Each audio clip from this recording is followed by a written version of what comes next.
Welcome to the Property Renovation Podcast. For anyone who loves renovation, wants to save money, and to learn the best tips and tricks of the industry. And now, your host, 3 times award winner of leading renovation website House, and over 15 years in the industry, renovating just over 200 properties, James Woodall.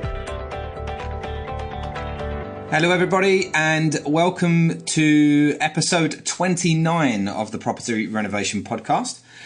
Today I just want to talk to you about how long it should take to do a bathroom renovation. So many tradesmen just say that it takes a week, 2 weeks, 3 weeks, and the homeowner thinks that it would take a couple of weeks. And sometimes that could be right, as a good estimation of time, but they could be underestimating how long it takes. And then you find yourself in a situation where you are halfway through your project and it's taking longer than it should be, or longer than you expected it to be, and you start to get upset and agitated, and then the tradesman starts disliking and not enjoying the job because of that. So it can end up, being a bit of an awkward situation. So I just want to talk to you about what things you need to be considering to make your estimation of time more realistic. And I've just got a list of things to just go through so that I can let you know.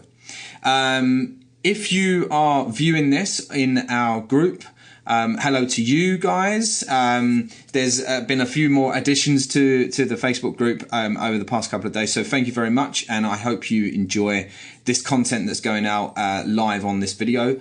If you want to join the Facebook group, you can go to facebook.com/groups/the Property Renovation Podcast. And yeah, episode 29. Here we go. So the things to consider is how accessible are you to make on-the-spot decisions. You probably have a very good idea about how your bathroom is going to be.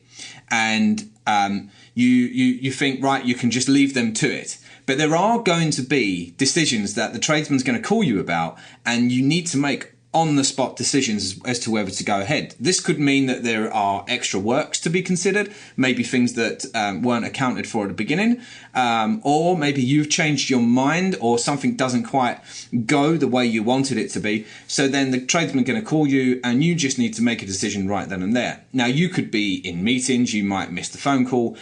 So those add-ons are going to just be delayed. So you need to be able to let your tradesmen know when you're going to be able to make decisions. Probably the best time to do this is to meet them first thing in the morning before you go to work, so that you can just go through what the plan of action is for that day and let them know the decisions on what you're going to be. And maybe just say to them, if it doesn't work in this position, maybe you can do it in this position. So give them an alternative option to get on with as well. Another thing to consider is how many tradesmen are you going to have? Is this a one-man band, someone that's going to come in and going to do the plumbing, the electrics, the bathroom fitting, the tiling? Or is it going to be a team of guys? And then you've got to think about the size of your room. How many tradesmen at one time can be working in there realistically, health, in safety as well, with health and safety in mind. The position of your bathroom, you need to consider that. Is it the back of your house? Is it 3 floors up? Do you live in a block of flats where it's like on the 20th floor? All of these things do need to be considered because they do take time. Removing all of that rubbish from the 20th floor is not going to be easy.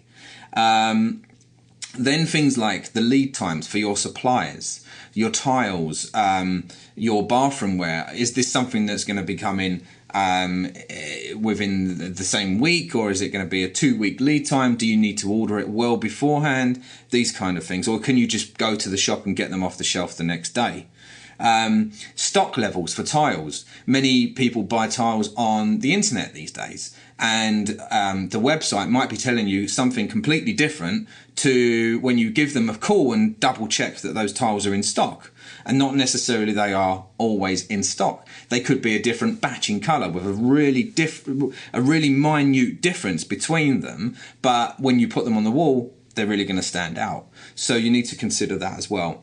Access times. Are you limited where you live to when people can access the property? and people can work up to time. Maybe they can only work till 1 o'clock on a Saturday.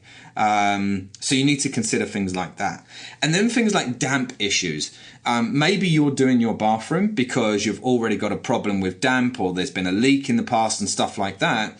You're going to need to consider things like drying times and putting a dehumidifier in there for about a week to dry the whole place out.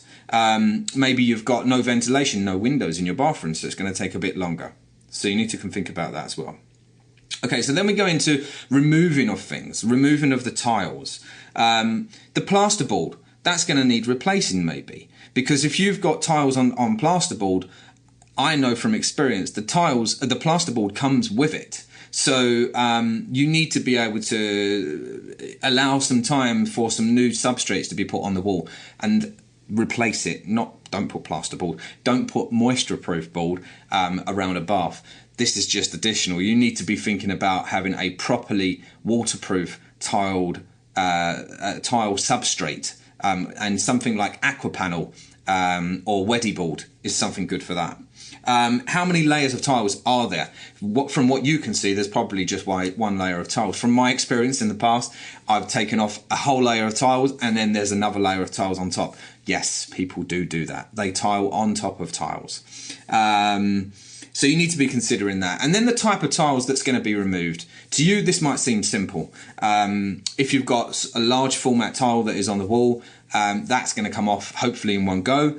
But if you've got mosaic tiles on the wall, or you've got some glazed ceramic tiles on the wall, they come off in small tiny bits and it can take forever, especially if the right application wasn't put on for the adhesive behind the tiles.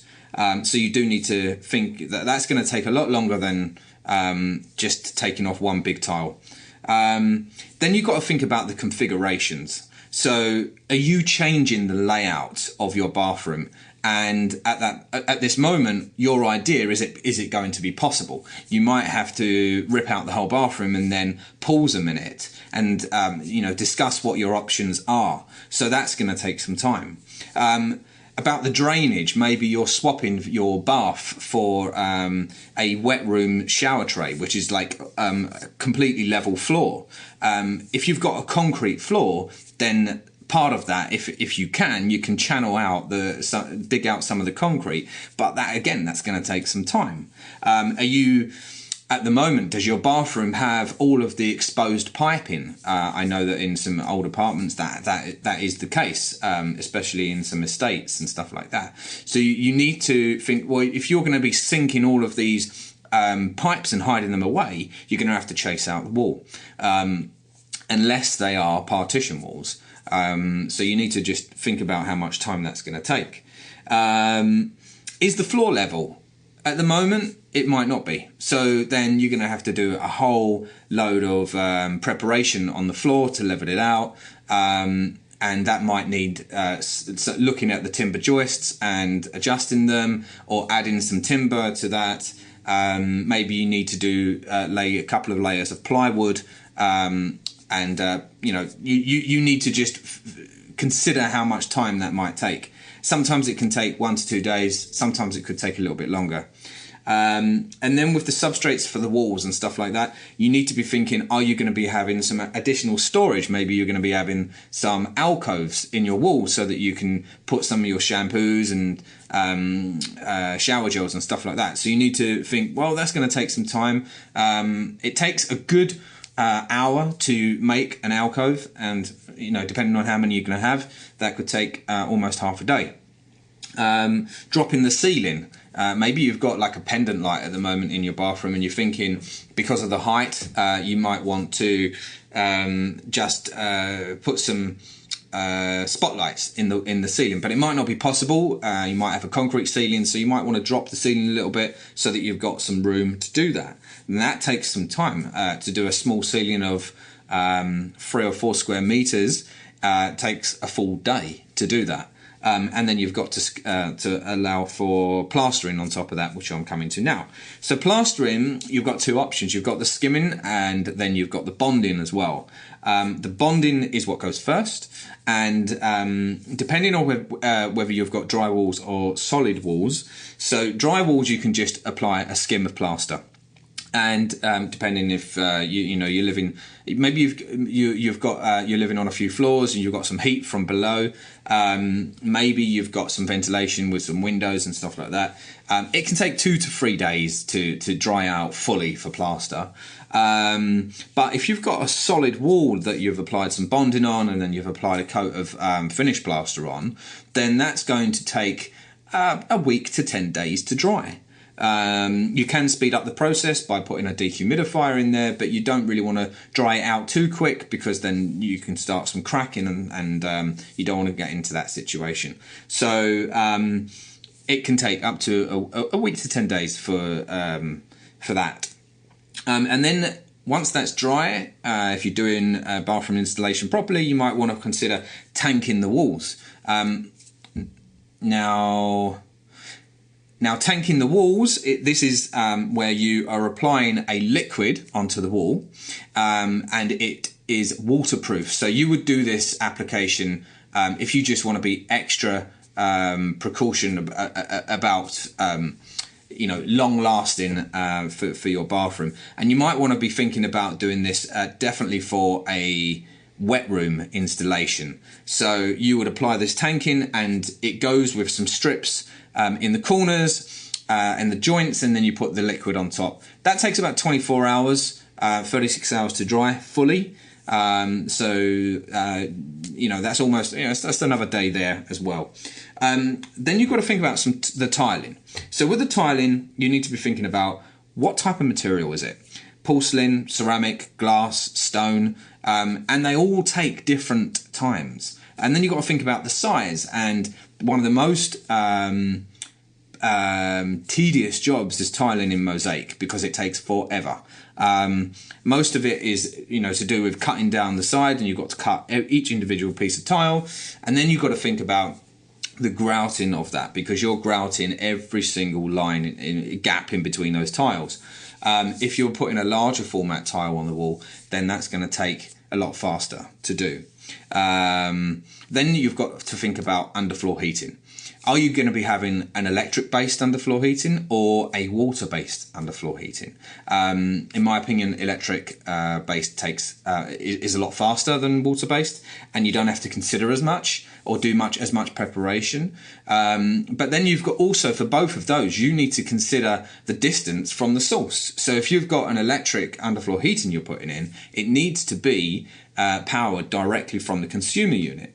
And if the consumer unit is on the other side of the house, you're going to have to chase all of the walls with a new feed to the consumer unit, and then you've got all the decorating to go on after that. So that's going to take some time. And with the water-based as well, this needs to come directly from the source, and it has to be connected to a manifold. So there's a lot of considerations to be made there as well. Soundproofing is another one. This is something that takes time. You need to do it right, and you want to be soundproofing the walls and the floor. So that can take another day, a day and a half, 2 days. And then you've got insulation. So with the insulation of the floor, and you've got underfloor heating, you want to be applying the correct amount of insulation on the floor. Then you've got self-leveling on top of that, which takes another day to dry. Maybe it can be dried in 3 hours. There are a rapid set self-leveling out there as well, so you could consider that.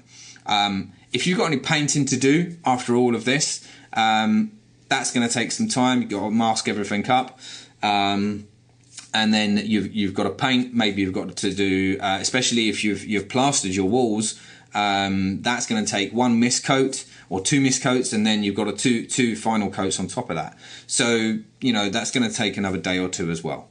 Then you've got to fit all of the bathroom wear, and let's just say, depending whether you're going to be having the standard bath taps, and these are all fitting on, so they're all surface mounted, that's going to be going straight forward, and maybe you could achieve that in 2 days. But if you've got all of the fittings that are going on behind the walls and they're wall mounted taps, then it's going to take another day or two longer than that. The accessories, this is like your toilet roll holder and your towel roll your towel ring and stuff like that. You need to be thinking of all of these things, coat hooks and stuff like that. If they're going on to tiles, and you've got porcelain tiles, drilling just one hole in a porcelain tile takes a good 10-15 minutes to go through. So you need to be thinking of how many holes that you have to do to put all of the accessories on the wall. And to do it right and not to rush it, it does take, a good couple of hours to do that. And then you've got all the snagging process. Hopefully there's not a lot of snagging to be considered at the end of your project, but you do need to be thinking about having a clear list of everything to speed things up. It's better to just go through the whole list on site with the builder. And then you've got the professional clean. It's best to get some professional cleaners in there to do this job. They can do it in about 2 or 3 hours, and they can clean absolutely everything up. The last thing that you need to consider is the silicone application. This is where you put a tube of silicone all in the joints, around the basin, around the bath, around the shower, and you want to have this really, really professionally done and really, really clean lines, because once it's done, it does stand out like a sore thumb. It's not done right. And not everyone can do it as a professional job, so it's better to you can go online these days and look for a silicone applicator, and they do it as a professional job, and they come out. Costs around about £100 to do for a bathroom, but it's well worth it. So that can take, again, a couple of hours to do that. So listen, I hope you've enjoyed that episode, and I hope that it's really cleared up maybe a few areas of where you think things might not take, you thought that things might not have taken as long as they should, but they do.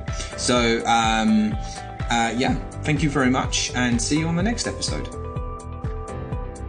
Just before you go, we wanted to let you know that the Akiva Toolkit has now launched. What's that, you might say? Well, it's 10 documents that you can go and download for a very small fee, and then it will enable you to bring your project in on time and on budget. We've put these together to make sure it's as simple as it can be, and in return you will feel supercharged, super confident in managing your project, your self-build, your renovation, anything yourself. They've all been put together by people that have been in the industry for many, many years, and as soon as you download it, you're then in the basket for any updates, any new documents that are issued throughout the time. We will be reviewing it over time and time to get it better and better and better. We would only be able to do that by hearing from yourself, so please leave us any feedback. If you think it's for you, or you think this could benefit someone else that you might know, then please share it. You can go to akivatoolkit.com to find out more information. Thank you very much.